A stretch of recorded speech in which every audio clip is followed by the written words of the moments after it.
A paz do Senhor a todos. Vou estar enviando mais uma fita cassete antiga que eu tenho aqui, do pastor Lorival de Almeida, O Perigo da Vaidade no Ministério.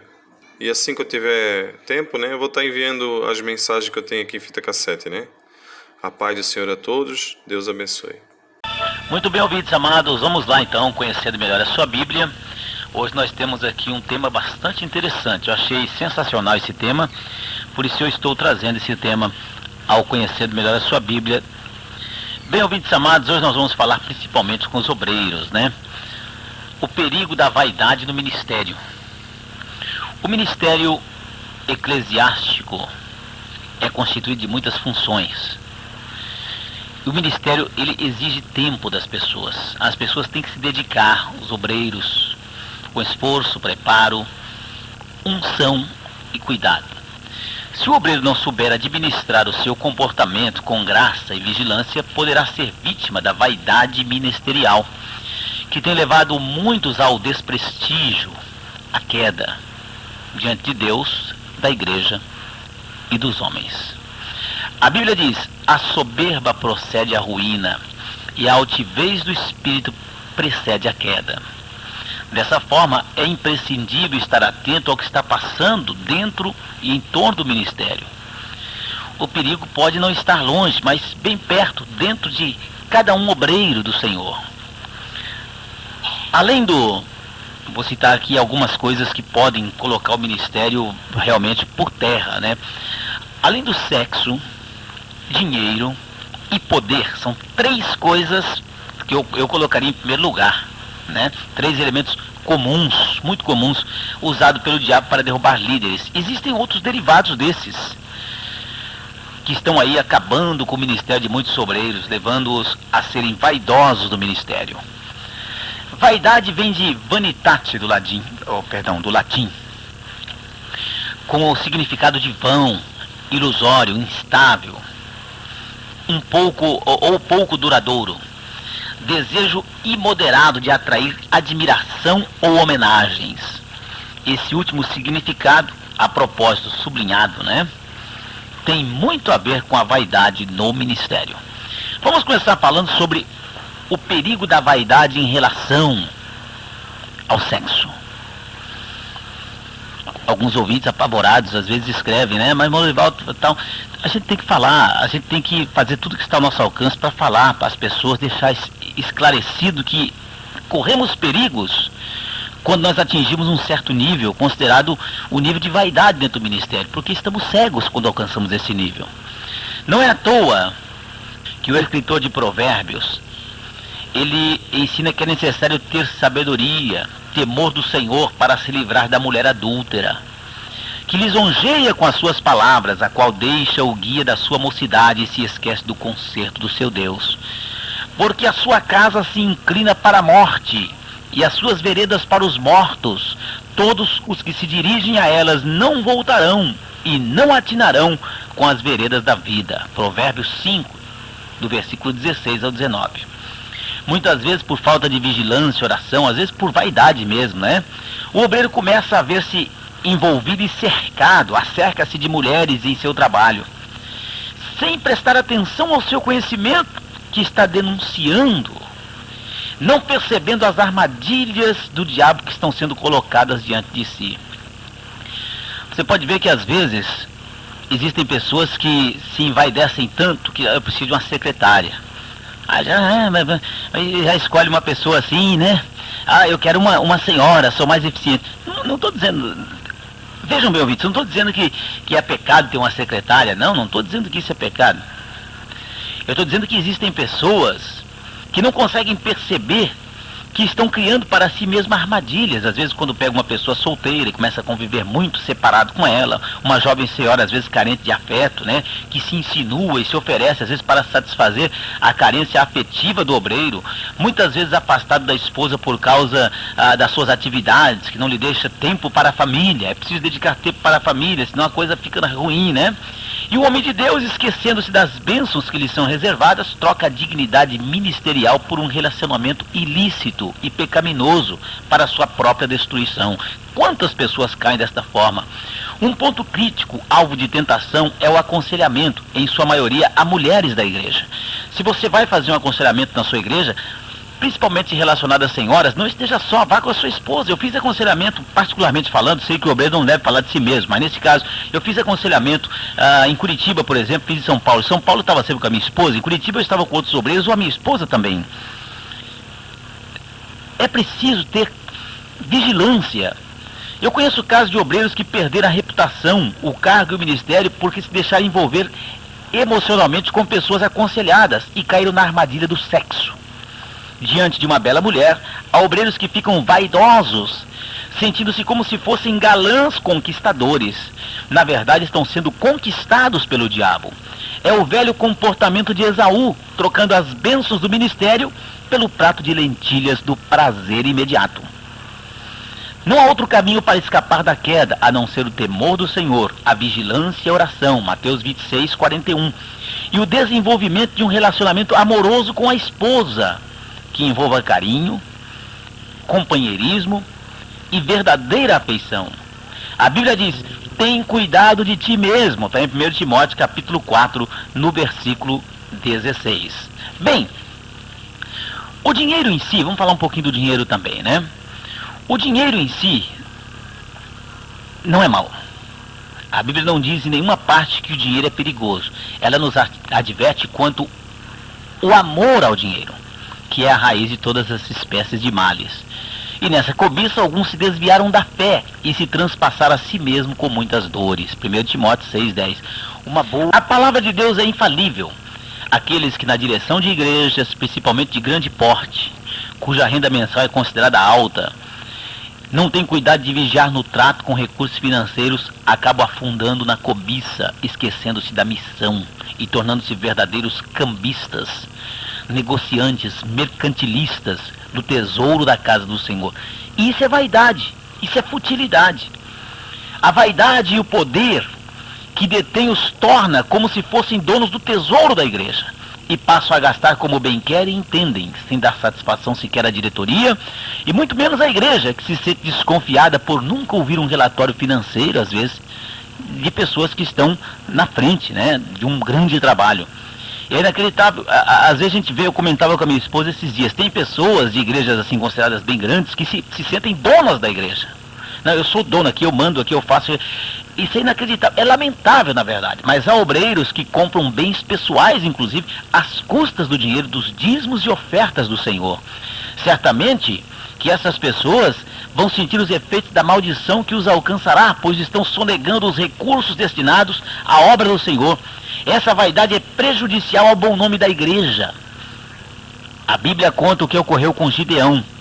Numa fase da sua vida deixou-se levar pela direção de Deus e foi grandemente abençoado, sendo protagonista da espetacular vitória contra os medianitas, à frente de apenas 300 homens.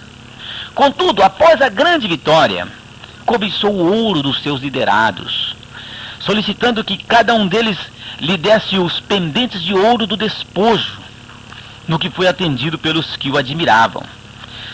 Tentado pela cobiça do metal precioso, Gideão deixou que subisse para a cabeça o desejo de ter sua própria igreja, entre aspas, né? E levantando um lugar de adoração com ouro que lhe foi presenteado, mandando confeccionar um éfode. E todo Israel se prostituiu ali após dele. Foi um tropeço a Gideão e a sua casa. E sucedeu que quando Gideão faleceu, os filhos de Israel se prostituíram após os Baalins e puseram Baal-Berite por seu Deus. Tem razão a palavra de Deus que diz que o amor do dinheiro é a raiz de toda espécie de males. Olha, ouvinte, as pessoas que não tiverem a devida atenção, que não estiverem com a sua vida realmente no altar do Senhor e estiverem se deixando levar por esse tipo de vaidade, serão facilmente enganadas pelas armadilhas sexuais e também financeiras. Vamos ver aqui a vaidade do poder do cargo. Há obreiros que, enquanto dirigentes de pequenas igrejas, são humildes, irmão, tal, né? Despretensioso, dedicado à missão que foi confiada. Contudo, ao verem a obra crescer, fazendo os líderes de grandes igrejas, esquecem de que nem o que planta é alguma coisa, nem o que rega, mas Deus que dá o crescimento. E passa a se comportar como verdadeiros imperadores ou ditadores eclesiásticos. O cargo de pastor ou bispo ou presbítero que seja, né, é de grande valor para a igreja. A Bíblia diz que Deus concedeu alguns para pastores, evangelistas, mestres, querendo o aperfeiçoamento dos santos para a obra do ministério, para a edificação do corpo de Cristo. Aí está o objetivo do cargo ou da função pastoral. Edificação do corpo de Cristo. Quando o ministro perde essa visão, acaba pensando que o cargo é a fonte de poder pessoal, humano e carnal, e passa a usar a posição para a satisfação de interesses pessoais ou de grupos que se formam, chamam de panelinhas, né, que se formam ao seu redor, e deixa-as dominar pelos interesses, pelas vaidades ministeriais, ou pela vaidade ministerial. Uzias, que reinou em lugar de seu pai, Amazias, aos 16 anos de idade, teve um grande ministério, aconselhando-se com Zacarias. A Bíblia diz que ele, nos dias em que buscou ao Senhor, Deus o fez prosperar. Acrescenta ainda a palavra que Uzias foi maravilhosamente ajudado até que se tornou forte. Mas, sempre tem um mais, né? Mas havendo já se fortificado, exaltou-se o seu coração até se corromper e transgrediu contra o Senhor seu Deus, porque entrou no templo do Senhor para queimar incenso no altar do incenso. Bom, esse episódio demonstra que a ilusão ou a vaidade do poder, oriundo da posição que o líder ocupa, é fonte de comportamento dos mais estranhos e imprevisíveis.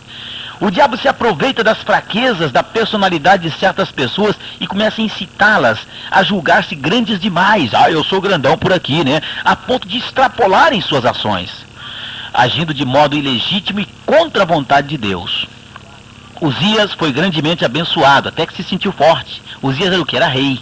Ou seja, sentiu-se cheio de poder, entendeu que podia, fazer o que lhe dava na cabeça, eu posso fazer, e começou a querer fazer funções que eram privativas do sacerdote da sua época. Por que ele fez isso? Porque se deixou dominar pela vaidade do poder. E quantas pessoas fazem isso? Eu comentava com alguns irmãos, uma pessoa que passou por um problema na vida e tal, foi ajudada, depois foi para dirigir uma capital, pronto, já não saudava mais a ninguém. Uma pessoa que às vezes está na igrejinha pequenininha ali, está orando com os irmãos, vai fazer visita nas casas, vai orar no monte, às vezes vai até tomar um cafezinho com aquela família ali, aquela união, começa a dirigir uma cidade maior, aí já começa a perseguir os irmãozinhos, aí já começa a formar os seus grupinhos e aquelas panelinhas e vem a vaidade, não porque vamos prejudicar isso, vamos fazer aquilo, vamos mostrar isso, e começa a fazer coisas indevidas. É muito importante que o obreiro do ministério tenha consciência de que o poder que lhe sustenta não é o poder pessoal, nem o poder do cargo. O homem de Deus só pode ser sustentado e permanecer firme se reconhecer que o poder vem de Deus. Davi disse, uma coisa disse Deus, 2 vezes a ouvi, que o poder pertence a Deus. Está no Salmo 62:11. São Paulo doutrinando, ou seja, o apóstolo Paulo, aos Efésios, sobre as armas que são colocadas à disposição do crente, ensinou, no demais, irmãos meus, fortalecei-vos no Senhor e na força do seu poder. O poder que emana do cargo ministerial é passageiro. Da mesma forma, o poder que advém do dinheiro, da posição, da fama, né? Eu sou grandão agora, ou de qualquer outra fonte, tem raízes nas forças do homem e não tem durabilidade, pois debaixo do sol tudo é vaidade. Olha, o Buda dá muitas voltas também, hein? Conforme diz o sábio escritor de Eclesiastes. Dessa forma, é melhor não se deixar dominar pela vaidade do poder, pois um dia, quando o detentor do cargo tem que deixá-lo, seja por aposentadoria ou por outra razão qualquer, poderá sofrer muito, sentindo falta do poder de que foi detentor. Contudo, quando o homem de Deus não se deixa seduzir pela vaidade do poder e confia no poder de Deus, ele pode sair do cargo de cabeça erguida sem sentir carência da posição. E sem criar também, eu diria, porque não rivalidades. Vamos falar um pouquinho também sobre a pregação. Nós já falamos sobre a armadilha do sexo, a armadilha do dinheiro. Falamos também sobre a vaidade do cargo. Porque eu aconteço e tal. Eu estou falando segundo a palavra de Deus. Tudo que estou falando está baseado na Bíblia, com versículos bíblicos que confirmam. A vaidade na pregação. Um obreiro, pastor ou líder, à frente do trabalho, precisa ter mensagem, claro, para transmitir ao rebanho, alimentar a igreja, né? A verdadeira mensagem é aquela que vem de cima, que flui do Espírito de Deus para o Espírito mensageiro e passa para a igreja, com unção e graça. De modo que todos são tocados pelo poder de Deus, transbordam-se em amor, temor, alegria e tal, são alimentados. Esse tipo de mensagem só pode existir se o obreiro buscar a presença de Deus em oração e jejum. Um certo pregador dizia que muitos lhe indagavam sobre o segredo de ter tanta unção para transmitir mensagens para o povo. E ele respondeu: o segredo é que muitos oram 5 minutos para pregar 1 hora. Eu oro 1 hora para pregar 5 minutos. É um mistério, um segredo. Infelizmente, aos que, conscientes de que possuem o dom da palavra ou o dom da oratória, seja lá o que você queira entender, ficam orgulhosos e passam a se comportar como se fossem meros oradores de palanques, procurando impressionar a igreja. Há até os pregadores profissionais agora, né, que se utilizam de técnicas de comunicação. Eu fiz um curso de comunicação com o de Illinois, né, para atrair os ouvintes. São portadores de mensagens enlatadas, as quais só precisam de um esquinte da plateia, né, para arrancarem glórias e aleluias. O uso da oratória, fundamentada numa boa orientação de homilética, não faz mal a nenhum pregador. É um meio adequado que, submisso à unção do Espírito Santo, que é o principal de tudo, né, pode trazer bons resultados abençoados para o engrandecimento do reino de Deus. Um esboço de mensagem bem elaborado, com oração e jejum, com base na pesquisa da palavra de Deus e transmitido com humildade e dependência do Senhor, é um recurso que dá firmeza ao pregador para que ele possa transmitir a sua palavra. Eu creio que isso é interessante e é bom. Se a pessoa tem condições de fazer, é bom. Eu disse no início desse estudo que ser pastor toma tempo, ter um cargo ministerial toma tempo. A pessoa tem que estar lendo a Bíblia, tem que estar se preparando. Já disse também nesse programa, e já disse muitas vezes nos púlpitos, não gosto de improvisos. Para mim, a pessoa que improvisa está desvalorizando aquilo que Deus colocou em suas mãos, né? Entretanto, o obreiro em sua pregação não deve pensar em tais recursos, ou seja, que tais recursos são a razão do sucesso da mensagem que transmite. Eu sou bom em homilética, eu sou bom em oratória, eu sou bom nisso, Não. Paulo, um extraordinário pregador, não confiou em sua formação privilegiada aos pés de Gamaliel. Escrevendo aos Coríntios, ele disse: a minha palavra e a minha pregação não consistiram em palavras persuasivas de sabedoria humana, mas em demonstração do Espírito e de poder de Deus. 1 Coríntios 2:4. Ele confiava na eloquência do poder, ao invés de se firmar no poder da eloquência. É diferente. A vaidade da pregação faz com que certos evangelistas, pastores, presbíteros, diáconos, não se interessem para pregar mais para grupos pequenos. Eu vou prestar, tem 10, 15 pessoas. Só tem 50. Não, se der menos que 25 mil pessoas, não vou. Não vou não. Se não encher o ginásio ou o estádio, não, Deus me livre. Aquela congregação do bairro, Deus me livre, já fiz isso há 15 anos atrás, agora não, meu negócio agora é multidão. Né? Seu ego só se satisfaz se lhe for assegurada a assistência de milhares de pessoas. Vai encher lá ou não vai, irmão? Não vai, então não vou. Ouvintes, eu não sei se nós estamos, eu digo nós, o programa, através do programa, estamos nos fazendo entender. Mas isso é muito sério. Se você for analisar bem a situação de perto, você conhece muitas pessoas que estão agindo desta forma. Olha, ouvintes amados, todo homem de Deus, prestem atenção vocês, meus queridos companheiros de trabalho, né? Tem o dever de tratar bem as pessoas. Como também, se tem o dever de tratar bem as pessoas, também tem o direito de serem bem tratadas, na verdade, pelas pessoas que se aproximam. Pois não é uma pessoa qualquer, mas um servo de Deus que está incumbido da missão mais importante da face da terra. A Bíblia diz: a quem honra, honra. Contudo, há aqueles que, dominados pelo sentimento vaidoso, extrapolam seus interesses e passam a exigir um tratamento exagerado em torno da sua pessoa. Primeiramente, eu vou falar do tratamento que as pessoas às vezes querem que seja dirigido a elas. Existiu um pregador que, ao ser convidado para pregar num congresso, não se limitou a aceitar somente a passagem. Te pago sua passagem, a hospedagem e também uma oferta de repente da igreja, né? De antemão exigiu que a passagem fosse enviada por determinada empresa aérea. E só viaje se for nessa empresa. A hospedagem, não, só vou ficar num hotel de categoria internacional. E também quero um apartamento para minha empregada, para os meus filhos, separar tudo 5 estrelas, comida só no restaurante tal. E foi atendido. Foi satisfeito o ego dessa pessoa. Sua vaidade foi alimentada às custas dos dízimos e das ofertas de irmãos, em sua maioria pobres, né? Como diz sempre o missionário, pobres, viúvas, né? De recursos materiais escassos, pessoas que não têm, materialmente falando, nada para dar.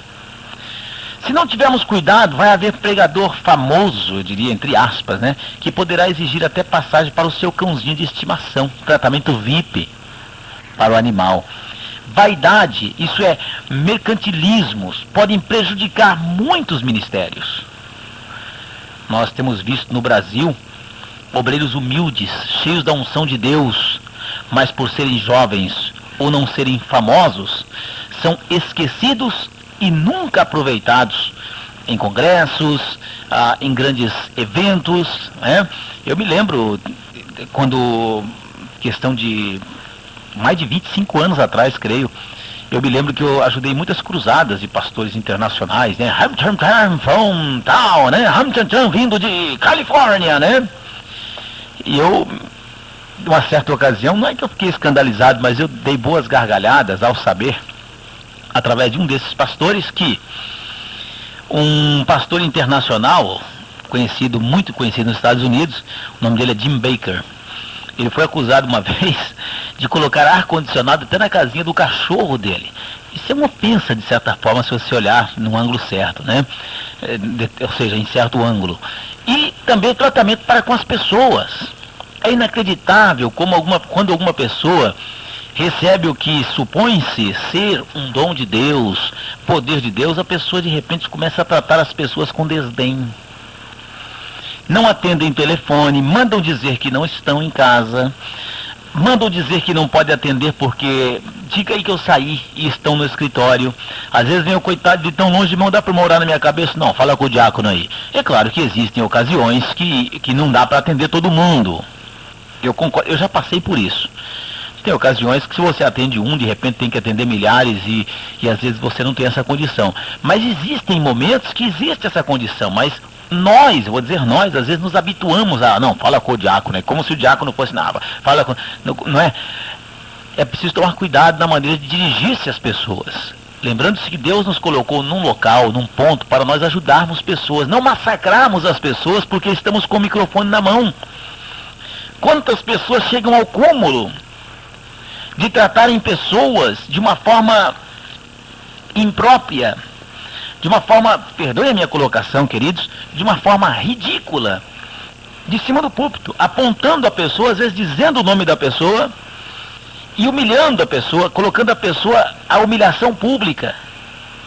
É preciso tomar cuidado, porque eu tenho certeza que esse tipo de tratamento não é um tratamento adequado para nós tratarmos as pessoas. Nós não gostaríamos de ser tratados assim. A vaidade no ministério do louvor. Ouve-se muitas histórias, né? A gente ouve muitas histórias, porque o fulano, porque cobrou, não sei o que lá, o fulano está exigindo isso, está exigindo aquilo. Olha, nós conhecemos muitas histórias, como eu já disse, cantores às vezes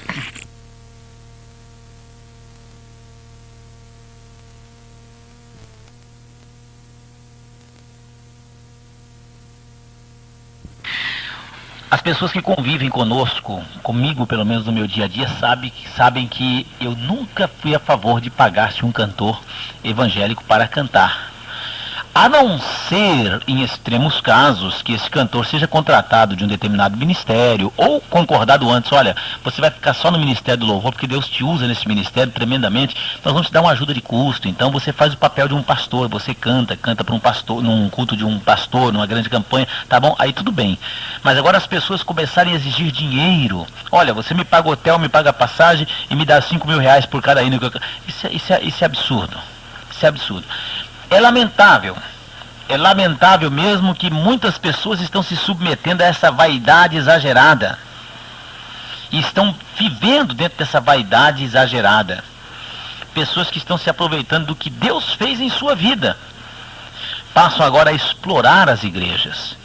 infelizmente dirigidas também por pastores vaidosos, que só pensam em ver, às vezes, multidões, atrair pessoas com segundas, terceiras intenções, não intenções de ganhar dinheiro, então não se importam em pagar o preço imposto, eu diria aqui, pelo salafrário do louvor. Não sei se você compreende a minha situação, mas eu deixei já, ouvinte, claro que eu concordo que uma pessoa trabalhe nesse ministério, tá? Mas pessoas que vivem pulando de galho em galho aqui e ali, cobrando aqui, quanto você me dá, tá? Vai virando um mercado. E pessoas, por que as pessoas pagam? As pessoas pagam porque as pessoas também estão interessadas, às vezes. Não, eu quero ver uma multidão na minha igreja e porque eu vou fazer isso e aquilo. Não interessadas, às vezes, nem propriamente em ganhar almas. Então as pessoas pagam o preço. Uma determinada igreja que desejava angariar recursos para a construção de um templo resolveu convidar certo cantor recém-convertido ao evangelho, esperando obter algum retorno para a obra. O cantor, conhecido no mundo artístico brasileiro, exigiu, além de hotel de luxo, quase 20 mil reais para cantar numa só noite, num grande estádio de futebol. Como resultado, as entradas, ou seja, o que entrou de dinheiro, não cobriu o cachê. A igreja teve prejuízo e amargou uma grande decepção. Sem dúvida, isso só acontece por causa da vaidade de tais pessoas e da ingenuidade de certos pregadores, certos dirigentes, que desejando ver a casa cheia, convidam, entre aspas, celebridades para atrair o povo. A Bíblia nos mostra que o caminho para angariar recursos para a manutenção da casa do Senhor é a doutrina sobre a mordomia cristã, no que concerne aos dízimos e ofertas conforme Malaquias 3:10. A Bíblia sempre tem a resposta para as necessidades da igreja. Não é? Em outras palavras, queridos obreiros, ensinando o povo, não haverá necessidade de expor o seu próprio ministério, a sua própria igreja, a ridículos como esses que acabamos de citar, mas vocês sabem que é verdade. A vaidade nas mordomias. No passado, quando o evangelho chegou à nossa terra, trazido por homens de Deus, que foram pioneiros no desbravamento da obra, as condições de trabalho eram duras e difíceis. Muitos deles andaram a pé, distâncias enormes. Então ficaram muitos fatigados, doentes. Muitos percorreram lugares tão distantes no lombo de cavalos, burros, atravessando rios em canoas, sujeitos a riscos de vida em viagens, sem nenhuma segurança. Muitos se hospedaram à margens dos igarapés, infestados de mosquitos, ameaçados por animais selvagens, tomaram água suja e chegaram a ser vitimados pela malária ou pela febre amarela. Devemos muito ao trabalho dessas pessoas, à sua coragem, à sua fé. Hoje, no entanto, em geral, vemos que Deus tem propiciado condições de trabalho muito melhores aos obreiros, não só no Brasil como no mundo todo. As igrejas maiores podem conceder aos seus pastores moradia, transporte pessoal, algumas até um salário muito bom, né? E é verdade que em grande parte há obreiros que passam necessidades injustamente. Entretanto, há os que, aproveitando-se das bênçãos de Deus sobre as igrejas, abusam das mordomias. É verdade ou não é? Há casos em que o obreiro rejeita a casa pastoral porque a esposa não gosta do estilo do prédio. Não, porque estilo colonial não gosta. E passam a exigir casa com tanto conforto e luxo nas dependências que consomem os recursos da igreja. É importante que o pastor more dignamente, claro, com dignamente, mas não é preciso exibir riqueza e luxo. Por outro lado, há obreiros que exigem salário tão elevado, além do combustível para o carro particular, pagamento das despesas da casa, carro para levar os filhos na escola, empregada, arrumadeira, vigia, que chamam a atenção dos murmuradores contra a obra do Senhor. Com isso, não desconhecemos a necessidade de um obreiro, líder de um grande trabalho. A necessidade de ter um tratamento adequado, de repente, no nível das suas responsabilidades. Se a igreja tem condições, é compreensível. Mas o exagero nesse aspecto denota a vaidade e o desejo de aparecer perante a comunidade. Deus sabe a pessoa que está querendo se aparecer e a pessoa que não. Agora, o que me deixa embasbagado, além dessa mordomia que nós estamos falando, é a mordomia com dinheiro que não pertence, às vezes, à pessoa. Quando as pessoas, fugindo até as regras ministeriais, as regras, a conduta da sua própria igreja, do seu próprio ministério, começam a criar picuinhas para ficar falsificando notas para usar o dinheiro em causa própria. Às vezes pagando contas de casa, jogando, lançando na igreja. Olha, é preciso tomar cuidado, é preciso tomar cuidado. A vaidade na formação teológica. Olha, ouvintes, esse assunto da vaidade nas mordomias iria longe, viu? Poderíamos citar exemplos, muitos exemplos, mas nós estamos ensinando as pessoas. Quero dizer a vocês, queridos ouvintes e queridos companheiros de trabalho, que o objetivo do nosso programa, do nosso estudo de hoje é simplesmente levar a você o conhecimento, coisas que às vezes nós estamos fazendo e não paramos para pensar nisso até agora, e coisas que podem estar prejudicando não só a obra do Senhor, como também o nosso ministério. Não existe interesse de atacar ninguém, não existe interesse de falar mal de ninguém, não. Deus sabe, conhece os nossos corações, na verdade. Esse é um estudo que eu achei interessante, eu estou trazendo ao ar esse estudo, porque eu achei maravilhoso. E não está servindo só para você, está servindo para mim também. Enfim, todos nós que somos obreiros do Senhor, está falando conosco. Eu creio que é uma oportunidade que o Senhor nos dá, que de repente nós podemos mudar alguma coisa em nossa vida, que vai traduzir mais bênçãos, não só para nós, mas para com as pessoas que estão também confiando no nosso trabalho. Eu confesso a vocês, ouvintes, não é por vaidade, mas eu fico feliz quando alguma pessoa diz: irmão, eu me converti através de uma pregação do irmão, irmão, eu fui curado através da oração do irmão. Eu fico feliz, eu fico realizado. Isso é tão bom quando acontece. Agora, quando as pessoas dizem: irmão, estou escandalizado, porque me falaram isso aqui, tal, o irmão fez, o irmão deixou de fazer, não sei. É ruim, na verdade. Eu sei que falar, sempre as pessoas vão falar, as pessoas exageram. Eu sei que as situações são diferentes. Existem pessoas que têm as suas necessidades particulares, como nós citamos nesse estudo. Nós citamos que existem pessoas que têm necessidades diferentes. Mas eu estou indo contra aquela mordomia por vaidade. Aquela mordomia, nós estamos indo contra essa coisa que só traz murmuração, enfim. Tá? Existem até necessidades que trazem murmurações, imagine vocês vaidades. Tá certo? Vamos falar também da vaidade na formação teológica. Há pouco mais de 20 anos, quem quiser estudar teologia em muitos lugares seria considerado excêntrico, vaidoso. Muitos que ousaram ingressar num instituto bíblico, num seminário, de repente tiveram que fazê-lo às suas expensas, às suas custas, sem qualquer ajuda ou apoio da igreja a qual eram afiliados, e ainda assim considerados mal vistos pela liderança. Os tempos passaram e, por razões as mais diversas, como a exigência de melhores conhecimentos bíblicos e teológicos ou o receio de ver grupos oriundos de certas igrejas arrebanharem os jovens para cursos considerados perigosos, as lideranças resolveram investir na área do ensino bíblico, do ensino teológico, o que é excelente.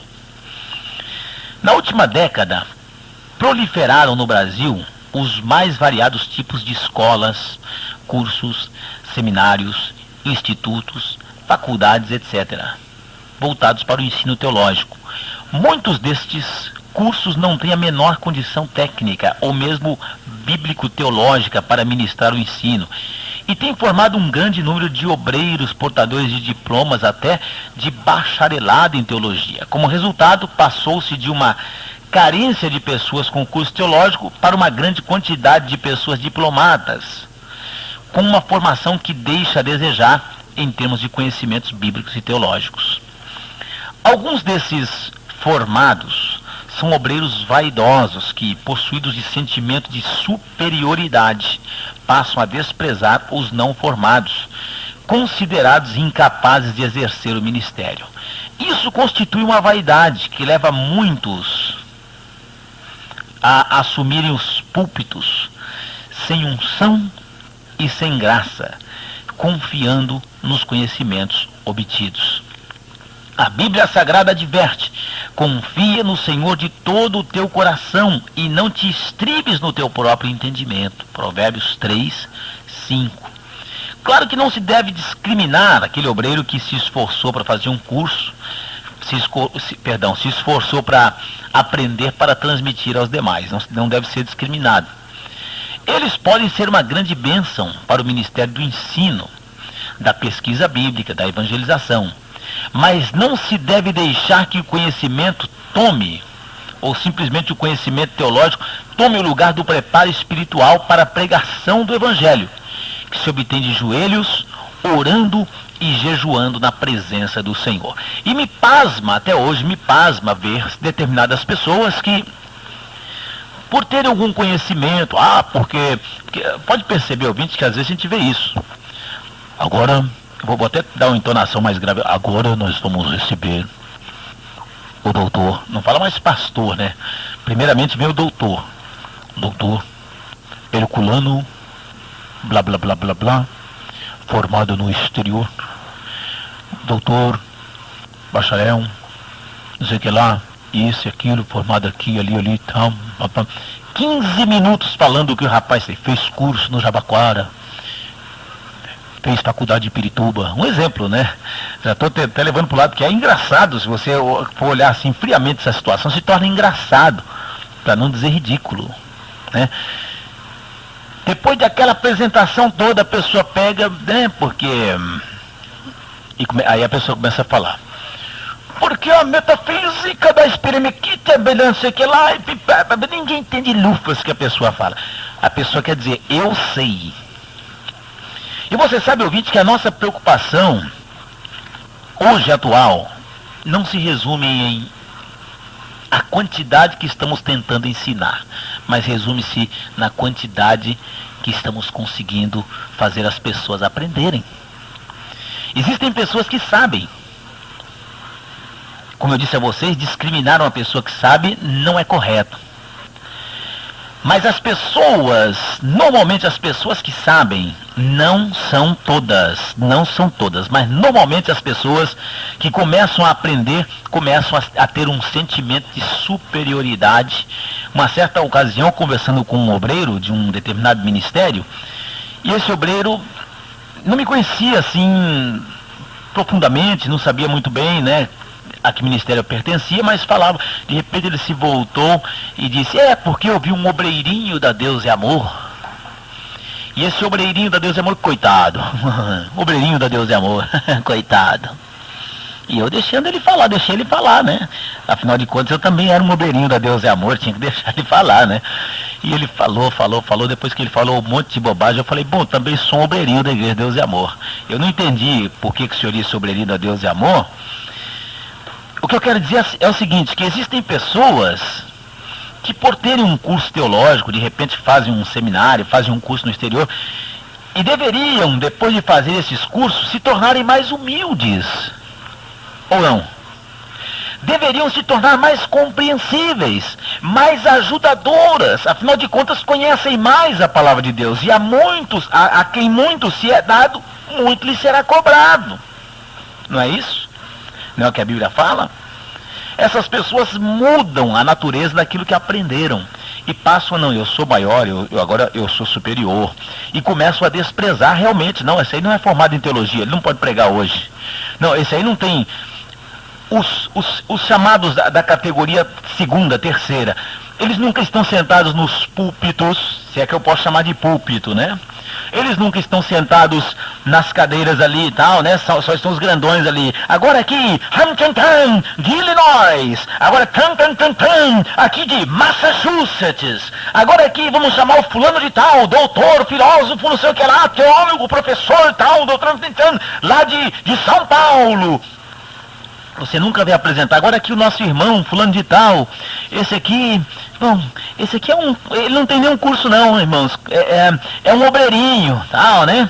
Ele gosta de orar muito e jejuar na presença do Senhor, mas você senta aí atrás aí, irmão, né? É esquisito. Essa vaidade na formação teológica prejudica tudo quanto você aprendeu.